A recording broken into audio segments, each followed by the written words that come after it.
श्रीमद्भगवद गीता विश्लेषण। आज मैं आपको मद्भगवद गीता में से कुछ श्लोक निकाल के उनका विश्लेषण करते हुए आपको बताऊंगा।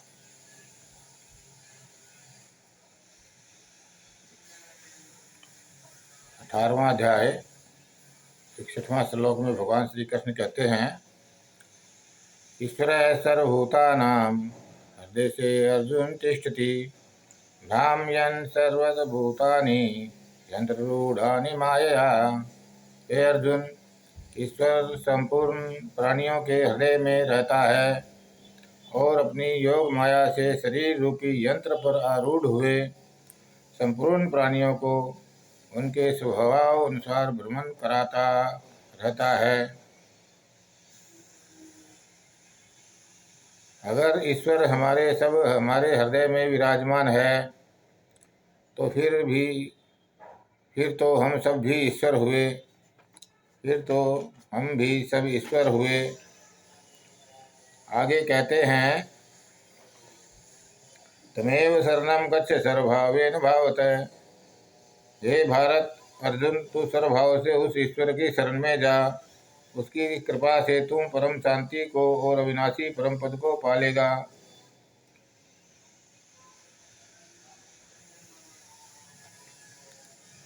आगे फिर कहते हैं, मन्मना भव मद्भक्तो मद्याजी मां नमस्कुरु मामे वैसे ही सत्यम ते प्रतिजानो प्रियसी में। फिर ये सब क्या है? तू मेरा भक्त बन, मेरे में मन वाला हो जा, मेरा पूजन करने वाला हो जा, मेरे को नमस्कार कर। इधर आप कहते हैं, ईश्वर सर्वभूतानां हृदय से अर्जुन तिष्ठति। ईश्वर सर्वभूतों के हृदय में विराजमान है। एक तरफ तो आप ये कहते हैं, फिर दूसरी तरफ कहते हैं, मन मना भव मद भक्तो मद्याजी मां नमस्कुरु। फिर हमारे ब्रह्मा विष्णु महेश का क्या होगा हे केशव? फिर आगे फिर कहते हैं, आप सर्वधर्मान परित्यज्य मामेकं शरणं व्रज हम त्वा सर्व पापेभ्यो मोक्षयिष्यामि मा शुचः। सब धर्म कर्म को त्याग कर तू मेरी शरण आ जा।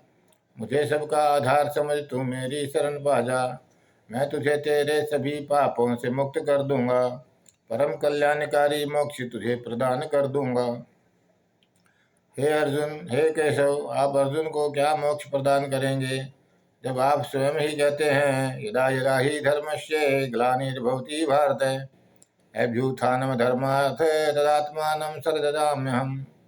पित्राणाय साधूनां विनाशाय च दुष्कृतां धर्म संस्थापनार्थाय संभवामि युगे युगे।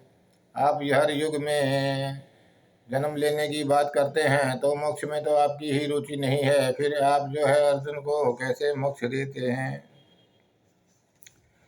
और फिर आप कहते हैं, ईश्वर सर्वभूतानां हृदय से अर्जुन तिष्ठति। ईश्वर सर्वभूतों के हृदय में विराजमान रहता है। हृदय में तो खून पानी और हवा रहती है। हृदय में तो खून पानी और हवा रहती है, ईश्वर नहीं, आत्मा नहीं। हाँ, आप हवा पानी को ही ईश्वर मानते हो तो अलग बात है, नहीं तो ईश्वर कौन है, कहाँ है, क्या शक्लो सूरत वाला है, आज तक कोई भी प्रमाणित नहीं कर पाया है, आज तक कोई भी बता नहीं पाया है। फिर वह हमारे हृदय में कैसे विराजमान हो सकता है? फिर वह हमारे हृदय में कहाँ से आके बैठ सकता है? फिर आगे आप कहते हैं, तुम उसकी शरण में जा जिसे हम जानते ही नहीं, उसकी शरण में हम कैसे जाएं? जिसे हम जानते ही नहीं उसकी शरण में हम कैसे जाएं और क्यों जाएं? हमें उस अविनाशी परम पद पाने की क्या आवश्यकता है? हमें वह अविनाशी पद पाने की क्या आवश्यकता है, जबकि मालूम है एक दिन तो मरना ही है। फिर अविनाशी क्या होता है केशव? आगे आप एक जगह कहते हैं, कर्मण्येवाधिकारस्ते मा फलेषु कदाचन। कर्तव्य कर्म करने में ही तेरा अधिकार है, कर्म कर फल की चिंता ना कर। ऐसे कहाँ होता है केशव? फल की चिंता करके ही कर्म किया जाता है, फल की आशा से ही कर्म किए जाते हैं। सारी दुनिया में सभी लोग कर्म करके बदले में क्या मिलेगा यह सोचकर ही कर्म में मन लगाते हैं। बगैर फल की आशा के तो कर्म किया ही नहीं जा सकता। गृहस्थी आदमी के लिए, सामाजिक आदमी के लिए तो यह पॉसिबल है ही नहीं। यथैधांसि समिद्धोरग्निर्भस्मात् कुरुते अर्जुन। जैसे प्रज्वलित आग ईंधन को भस्ममय कर देती है, वैसे ही ज्ञान रूपी अग्नि संपूर्ण कर्मों को भस्म कर देती है। फिर कर्मों का फल तो भुगतना ही पड़ता है का क्या होगा अर्जुन? फिर कर्मों का फल तो भुगतना ही पड़ता है का क्या होगा? फिर पापों से मुक्त कर दूंगा से तुम्हारा क्या तात्पर्य है?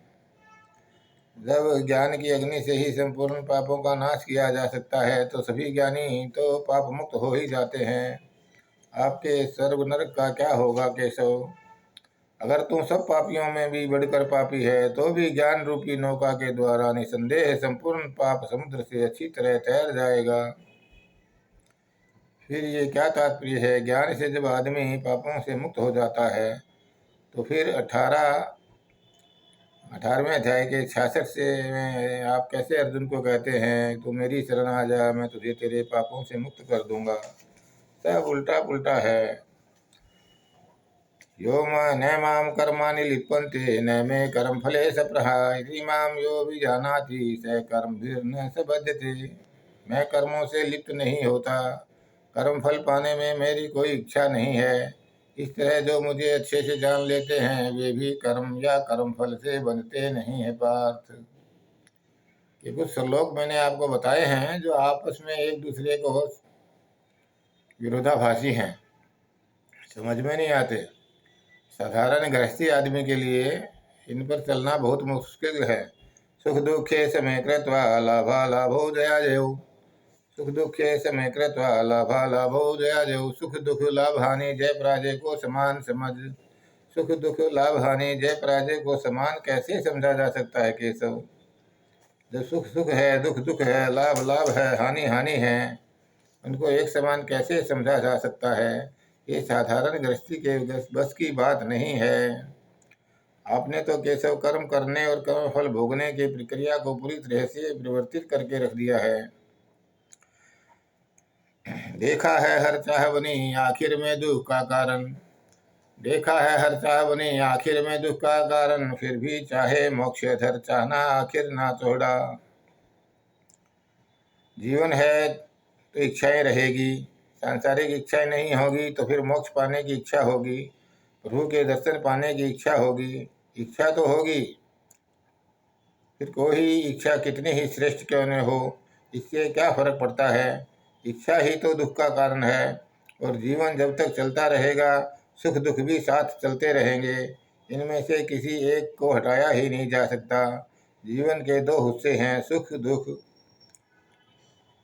लाभ हानि जय पराजय। इनको समान कैसे समझा जा सकता है केशव? इनको समान नहीं समझा जा सकता।